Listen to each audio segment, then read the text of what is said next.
día de hoy. El día de hoy vamos a trabajar, o en este caso estudiar los siguientes temas.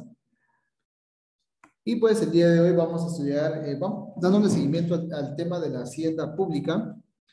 Bueno, de hecho, a hacienda pública, para volverles a recordar, se enfoca al gobierno antiguo que existía antes, tanto no solo en la forma en cómo la gente gobernaba, sino también en la forma en cómo se pagaban los impuestos.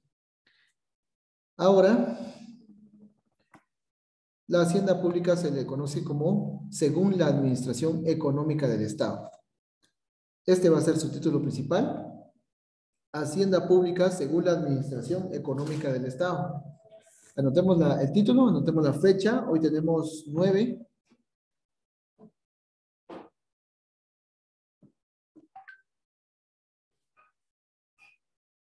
¿Sí? Bueno, ahí estamos. Por favor, Lisbeth, léanos aquí bueno, en este caso, léanos la hacienda clásica tradicional, por favor. Y dice, se desarrolla con funciones y objetivos muy limitados, como en el caso de percibir ingresos por concepto de impuestos para sus gastos y el pago de sus empleados. Así es. Dice que esta es la hacienda clásica o tradicional. Les comentaba que en las municipalidades, por ejemplo, se cobra el JUS y se cobra el agua potable para poder pagar salarios de los empleados.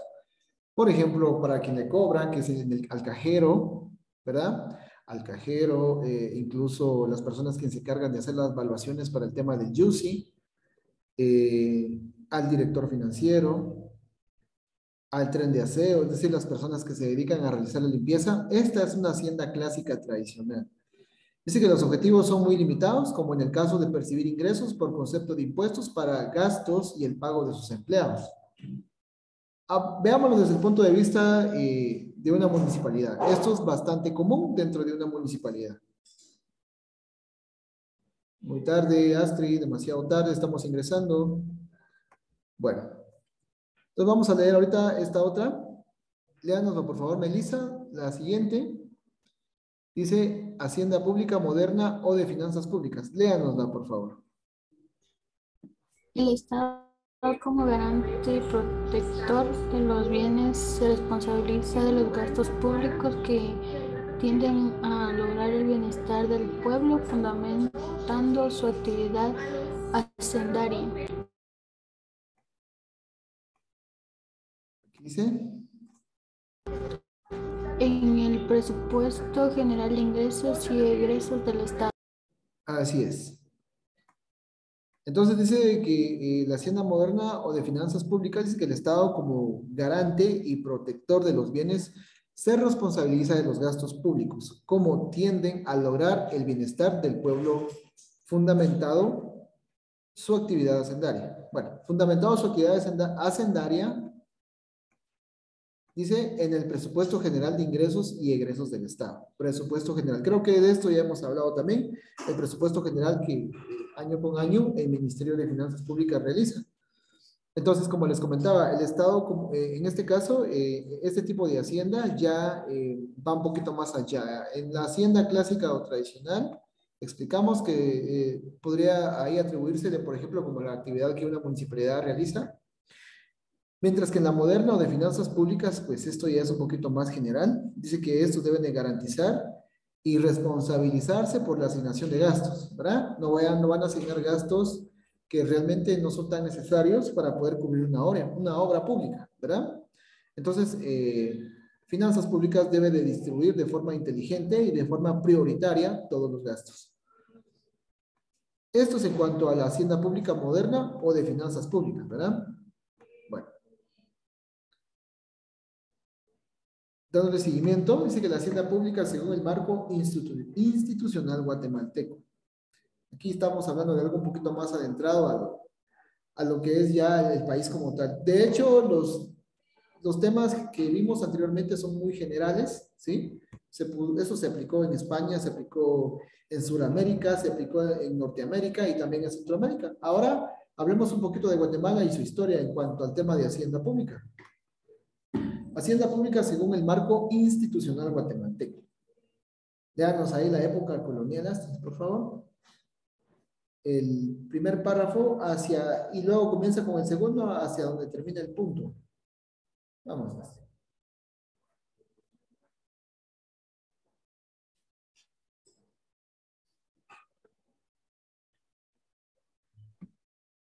Durante este periodo en Guatemala se aplicó la Real Hacienda, que era administrada y aplicada por el Reino Español. La mayoría de los impuestos establecidos en América durante la colonia recaía sobre los ladinos, pero para que los aborígenes no dejaran de contribuir a los gastos de la colonia, se creó el impuesto llamado tributo, que consistía en el pago de $1.50 por persona.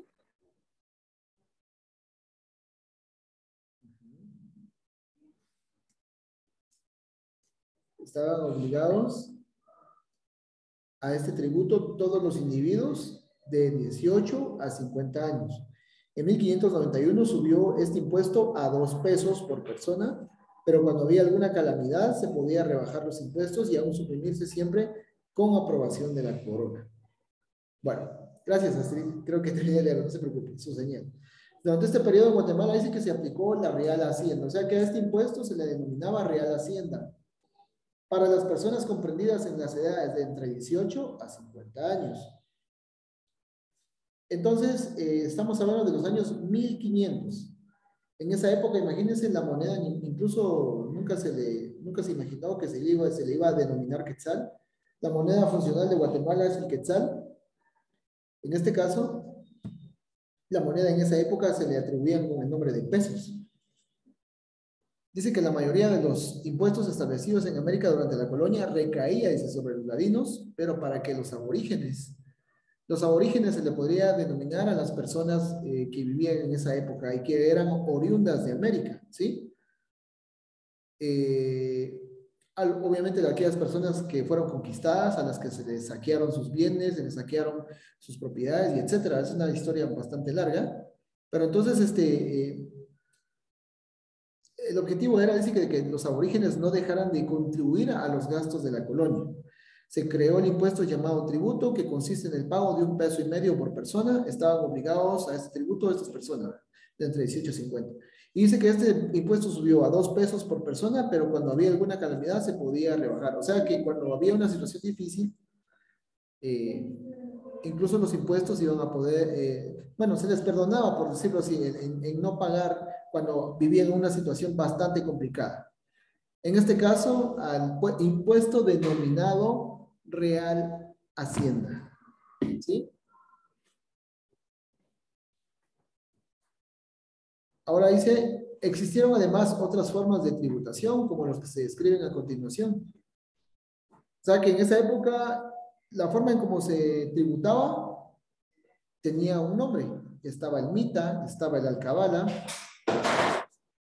Por favor, estudie el mita, lea el mita, por favor, Lisbeth, por favor. Dice tributo que ya usaban los señoríos indígenas antes de la conquista y que por mucho tiempo se aplicó en varias regiones de América. En Guatemala, en la época colonial, consistía en que el 4% de los individuos de un lugar era sorteado para trabajar por algún tiempo improrrogable al servicio de un español. Gracias.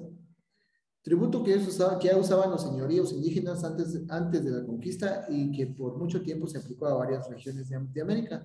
En Guatemala, en la época colonial, consistía en el 4% de los individuos de un lugar era sorteado para trabajar por algún tiempo improrrogable al servicio de un español.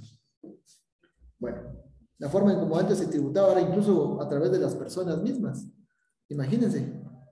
Acá dice que está hablando del 4% de los individuos de un lugar. Asumamos de que usted vivía vamos a ver.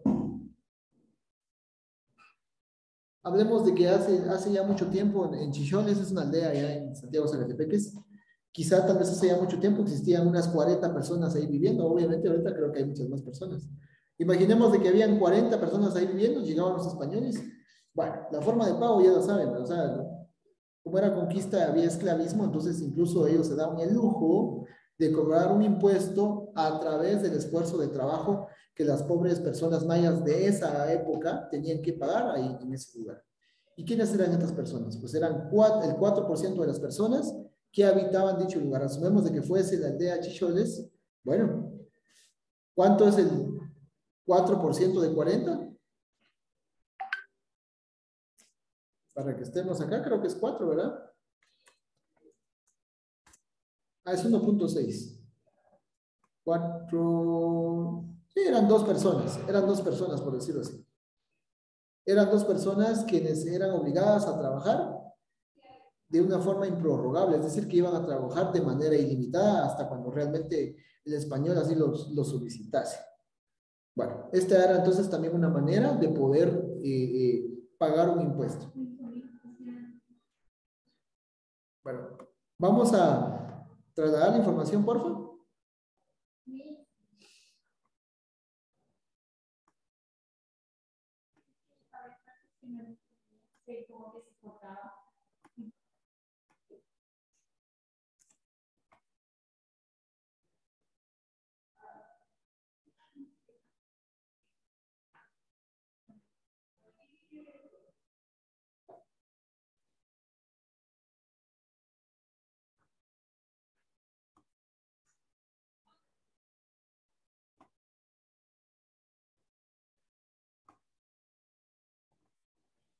Traslademos la información, por favor, jovencitas. Esta que está acá.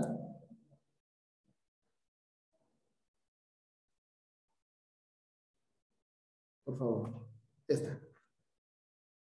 Guardo 2 minutos.